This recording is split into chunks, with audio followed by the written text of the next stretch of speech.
تاسو کوم حالات دي نه تاسو په دې ولرګي څول کومه دي زه شهید کېږم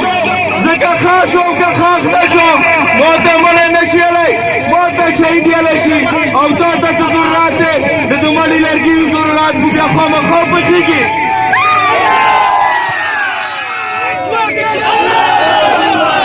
او خپل مشرانو ته ځوانانو ته دیم وایي خبره دې زمونې په ظلمونه کېږي وایي خبره زمونې په مشکلات راغلی خو ته کله هم د مال خبره راشي ته کله هم د بل د وطن خبره راشي که پنجابی دی که سینګار دی که بلوچی دی که پښتون دی یو اواز دی او یو ناره دی انشاءالله په مال باندې چې کله هم سخته ورېځه راغله که ځوان دی که بوډا دی که سینګار دی که بلوچی دی موږ انشاءالله تیار یو ډېره مننه بریالي اوسئ